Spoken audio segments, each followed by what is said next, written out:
ব্যাপার আপনাকে হাউজে কাউসারের মালিকানা দিয়েছেন।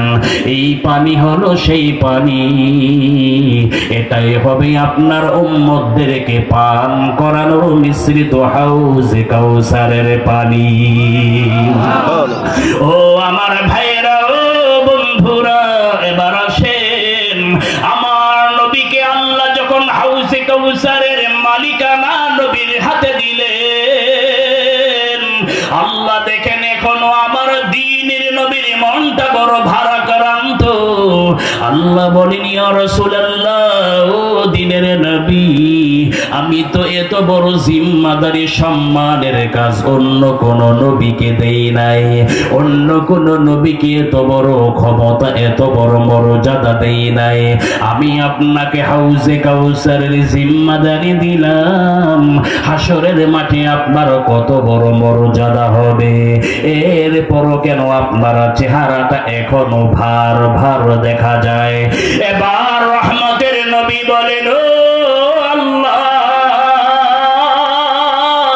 আমি তো হাউজে কাউসারের জিম্মাদারি উম্মতের জন্য পেলাম, তবে একটা বিষয় নিয়ে আমি বড়ই পেরেশান। তুমি যখন হাসরের মাঠ কায়েম করে ফেলবে, হাসরের মাঠে এমন হবে জমিন হবে গরম তামার তৈরি, মানুষের মাথার অতি নিকটে সূর্যের তাপ দেয়া হবে, মানুষের মাথার মগজগুলো টগবগ টগবগ করতে থাকবে, মানুষের ঘাম ঝরতে ঝরতে কারো কোমর পর্যন্ত কারো বুক পর্যন্ত পানি দাও। আমার বড় ভয় হয়, আমার উম্মতেরা তো সেদিন বড় অস্থির হয়ে পানি পানি বলে চিৎকার মারবে। আমি তো আমার উম্মতদের হাউজে কাউসারের শরবত পান করাতে যাব,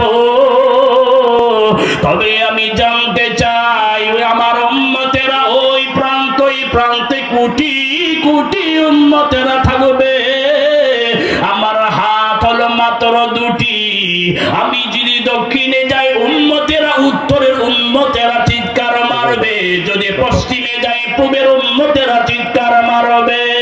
ও আল্লাহ, আমার হাত হলো মাত্র দুটি, আমার উম্মতের সংখ্যা হবে কোটি কোটি। আমি কেমন করে এট এ টাইমে একই সময় আমার কোটি কোটি উম্মতের মুখে শরবত ঢেলে দিব? আমি জন্য কোন উম্মতের বিষয়ের সমাধানটা তোমার কাছে জানতে চাই। আল্লাহ বলেন, ইয়া রাসূলুল্লাহ, ও দ্বীনের নবী, আপনি কষ্ট পাবেন না, আমি আল্লাহ জানিয়ে দিলাম।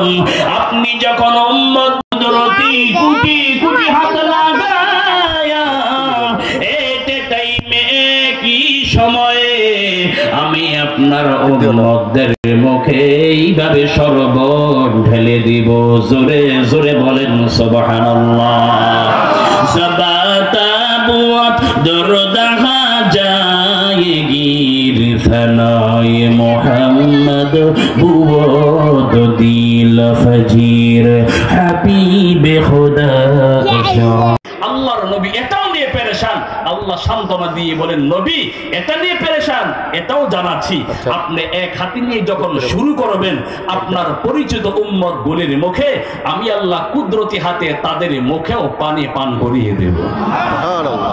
এই জন্যই নবী বলেন, যদি পৃথিবীর সূর্যের আলো যেখানে যায়, এই সব কিছু যদি আমাকে দেয়া হয়, অপর পাল্লায় যদি সূরাতুল ছোট্ট এই কাউসার সূরাটা আমাকে দেয়া হয়, পৃথিবীর সব থেকে সূরাতুল কাউসারটা আমার কাছে সবচেয়ে প্রিয়। তাহলে বুঝাতে পেরেছি সূরাতুল কাউসার কেন প্রিয়? বুঝতে পেরেছেন? এই সূরার ভিতরে আমার আপনার নবী রাহমাতুল লিল আলামিন তার উম্মতকে নিয়ে হাসরের মাঠের মর্যাদা আল্লাহ লুকায় রেখেছেন। আসেন, এই হাউজে কাউসারের শরবত সকলেই চাই তো আমরা ইনশাআল্লাহ, সবাই পান করতে চাই ইনশাআল্লাহ। উপায় নাই, হাসরের মাঠে নবীর শাফাত ছাড়া কোনো উপায় থাকবে না। আসেন, এমনি এমনি না কিছু করা লাগবে? জোরে বলেন না, এমনি এমনি কিছু করা লাগবে? তো ফ্রির পাগল, কথা বলেন না কেন? ফ্রি পাওয়া যাবে না। কিছু করা লাগবে, বেশি নয়। আল্লাহ এই আয়াতের আলোকে আমাদেরকে দুটা নির্দেশ দিয়েছেন। জোরে বলেন কয়টা? দুইটা। আরো জোরে। দুইটা। আরো জোরে। অন্তত নামাজে যখন দাঁড়াবেন সূরাতুল কাউসারটা পড়লে যেন একটু মনে মনে হয়, তাহলে অন্তত ধ্যানটা আর বড় খেতে যাইব না। কথা বলেন না কেন? ওই গোয়ালঘরে যাইব না, আওরাখানি বাজারে যাইব না, অন্তত ধ্যানে ধ্যানে দেখবেন নামাজ শেষ হবে। ঠিক কিনা বলেন? আসেন, দুটা কাজ। এক নাম্বার, ফাসাল্লি লিরাব্বিক, আপনি নামাজ পড়ুন আপনার রবের জন্য। কার জন্য? রবের জন্য। জোরে বলেন। নামাজ পড়ি কার জন্য? আল্লাহর জন্য। আল্লাহর জন্য।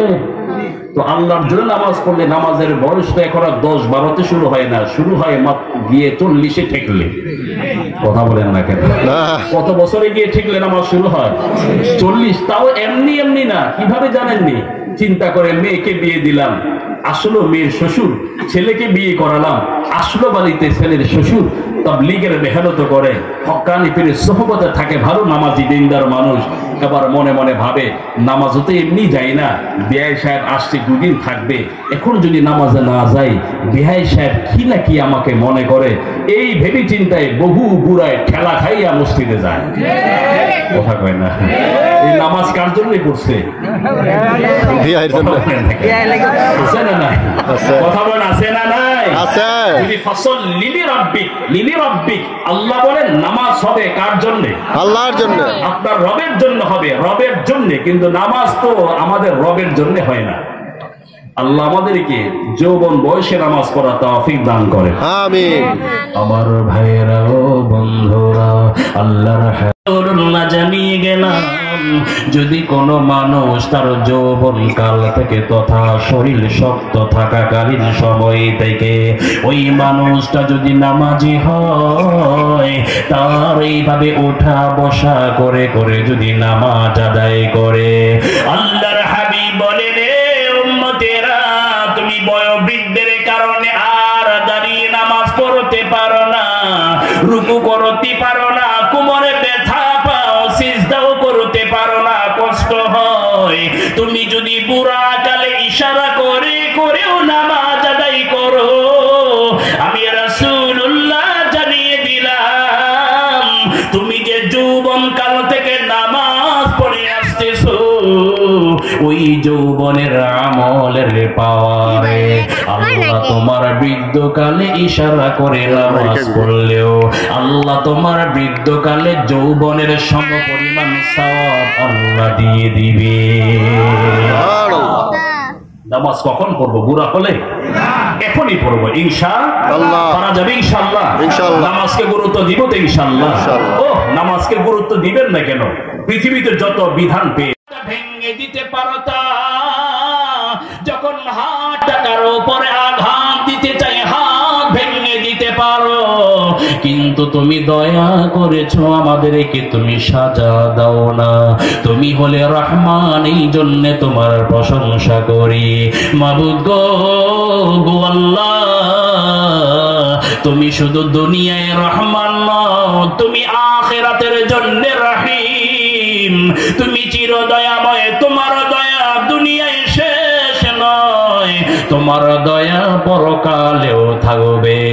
এবার আল্লাহ বলেন, বান্দা আমাকে একটু বুঝিয়ে বলো কেমন করে চিরকালের দয়া চাও। এবার আমরা নামাজের ভিতরে পড়ি, মালিকি মালিকি ইয়াউমিদ্দিন,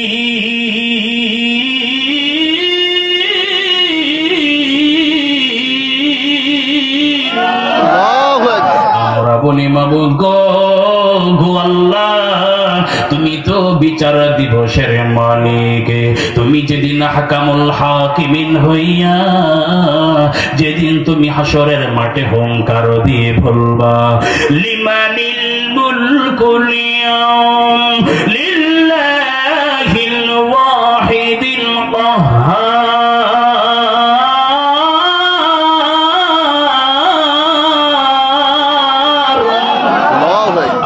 নামাজি বুঝাই মাবুদ গো আল্লাহ, তুমি যখন হাসরের মাঠে হুঙ্কার দিয়ে বলবে, হাসরবাসী বলো আজ কার রাজত্ব চলবে, মানুষ তুমি যেন হাসরের মাঠে একটু দয়ার চাদর আমাদের উপরে বিছিয়ে দাও।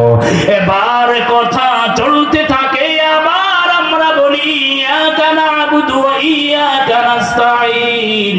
আয় আল্লাহ, আমরা কিন্তু আপনার ইবাদত করি, আপনার কাছেই সাহায্য চাই। আল্লাহ বলেন, ও বান্দা ও বান্দি, বলো বলো কিসের সাহায্য চাও? এবার আমরা পড়ি ইহদিনাস সিরাতাল মুস্তাকিম। আমাদের সবচেয়ে বড় চাওয়া পাওয়া হলো আপনি আমাদেরকে সিরাতে মুস্তাকিমের পথ দেখিয়ে দেন, আমাদেরকে সরল পথ দেখিয়ে দেন। এবার আল্লাহ, আমরা নামাজির সাথে কথা বলে জানতে চালো, নামাজি বলো বলো সিরাতে মুস্তাকিম বলে কি বুঝাতে চাও? আমরা আবার সামনে পড়ি সিরাতাল্লাযীনা আন'আমতা আলাইহিম গায়রিল মাগদুবি আলাইহিম ওয়ালাদ-দাল্লিন।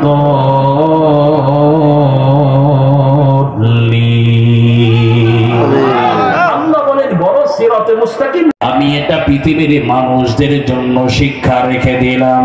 ও দুনিয়ার মানুষেরা, দৌড়াও, শুধু দৌড়ানো নয়, এই দুটো পাহাড়ে যখন দৌড়াবে ও ভাইরা 7টা চক্কর দিতে হয়, যার সোজা দূরত্ব হলো প্রায় 3 কিলোমিটার।